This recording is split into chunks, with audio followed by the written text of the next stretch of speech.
everything that we do exclusive. Make sure that it's all inclusive. If you only had 10 exercises for the rest of time, that's all you have in your library to stay as muscular as possible, give me the list. So the goal is to be as muscular as possible. Correct. If I were, let's say I'm competing and I have 10 exercises. Sure. Squats. Why? Just overall leg growth. They help glutes, quads, like a large portion of the leg. That Barbell will really back help. squat. Barbell back squat. Super simple. Right. If it's my whole life, I might actually do Smith machine squats because it'll help my knees in a little bit, be a little bit easier. Okay. Less stability, and people hate me for that, but I love squatting in the Smith machine. All right. I get a lot of shit for that. Deadlifts. Just to get something that'll target my hamstrings, and so I don't have to take out another 10 of something too hamstring focused and glute and back focused. Pull-ups, so I can hit my back and biceps in one. Overhand, underhand? Neutral. Oh, neutral grip. Neutral probably, yeah. Okay. It's a little bit more lat and biceps. Yep. Make sure my arms are going. Incline dumbbell press. I find inclines a little bit better on your shoulders, so if you're doing it's the only exercise you can do, you won't fuck up your shoulders as much. And dumbbell, it'll just keep you a little bit more symmetrical. That's 4. That's 4, yeah. Yeah, 6 left. Dumbbell shoulder press. Seated? Seated. Yep. Dumbbell shoulder press. Yeah, I think that'll help your triceps and shoulders a lot. Maybe a close grip flat bench. Different part of the chest and triceps. Okay. Yeah. 4 left. Dumbbell curl. Just something specific. Brilliant. I'm so glad that was in there. How do you want to live without doing fucking dumbbell curls? It doesn't even help your physique. Life, I just need it for my mindset. Exactly, yeah. With that, are you supinated? Again, this is the only one that you're going to get. Are you seated? Are you standing? Standing, supinated. Okay, good, Yeah. good. Yeah.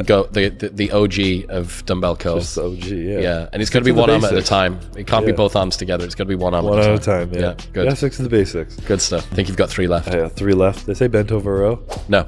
Bent over row. Okay. That'll help like stability, like core as well. And then like lower back and obviously upper back. Yeah, because the only back exercise that you've had so far is the pull-up. Deadlifts and pull-ups. Yeah. Bent over rows. Yeah. Okay. Yeah. Yeah. So I got 2 left. Yeah. Probably like a hanging leg raise, just to make sure your core is getting hit and you're not like fucking up your back. And then this is a tough one. I think I'm trying to like focus on either lateral raises or like a overhead tricep extension. I haven't had a lot of like specific triceps. I would probably do lateral raises just to get some meaty delts over. Fuck yeah. Just do more. Well, you've got the grip. close grip and you've got the incline press. Yeah, they'll get so hit. Interesting. So Ryan Terry, who I know that you've trained with before, I asked him the same question, and his ab exercise as well was hanging leg raises. Yeah. It seems to be the industry insider ab I don't even exercise know. of I'm not choice. the perfect person in that. I always try and work on my lower abs because it's harder for me to contract those rather than upper, and that's usually when your stomach hangs out. And on bodybuilding stage, you don't want your like gut hanging out. Essentially, what pulls it in is the lower part. When you do a hanging leg raise or like lying leg raise, it hits that part more.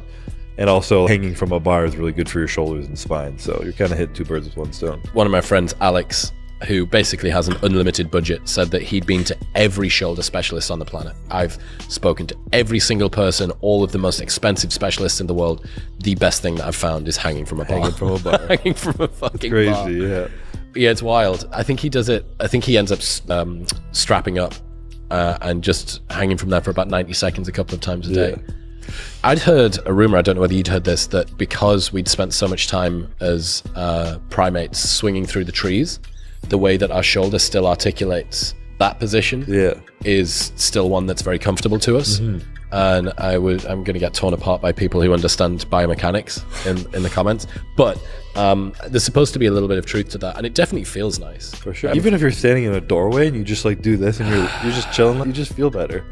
You know? What about your future CrossFit career? So we've spoken about what you've done so far, but before we started, you've said that you want to take up CrossFit once you finished. Yeah, I mean, I used to be very athletic when I was young. It's really what got me into bodybuilding. I just loved sports. I played 6 of them when I was younger, and I would like to get back to that like form of feeling like I can run, I'm strong, I can do a lot of bodyweight exercises, I could train anywhere in the world, and just kind of like challenging my body in a new way. Because I'm obviously not going to be hitting any PRs in the gym or being heavier than I've ever been than I am in my peak bodybuilding career.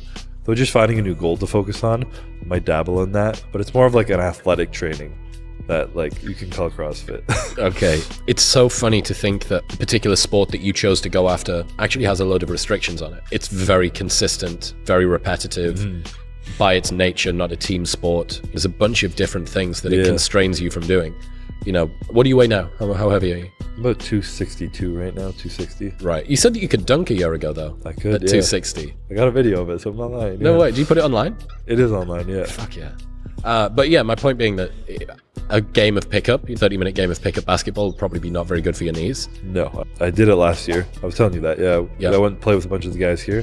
Probably played for almost an hour. It was pretty long, and I could not walk for a week. Just inflammation and pain. I was just sitting in the ice bath. So bizarre, right? Because you think professional athlete. What do you do for a living? Fitness things. Yeah, it's but like, people often don't call bodybuilders athletes. So, yeah, you know? but like it's not that fitness either. Yeah. Yeah. And you also said that after your last CrossFit workout, you'd had a cough for 10 days after. Yeah, I can't remember what they call it. There's a specific person they named the cough. Fran cough, yeah. Did you do Fran? Is that the workout? I don't think so. Oh, okay, but you got Fran probably cough. hard, yeah. Got Fran cough from like Fran a really cough from, gentle workout. Walking on the treadmill, you know? Yeah. No, I'm not that bad. Thinking about what people want to do once they retire, so to speak. Yeah. And the fact that you've had all of these different physical outlets that have been like, better not do that. Yeah. And snowboarding, I can only go twice a year in case, what if I rupture an ACL? That's not going to be very good for my... Yeah. Yeah. So you are very much constrained with this.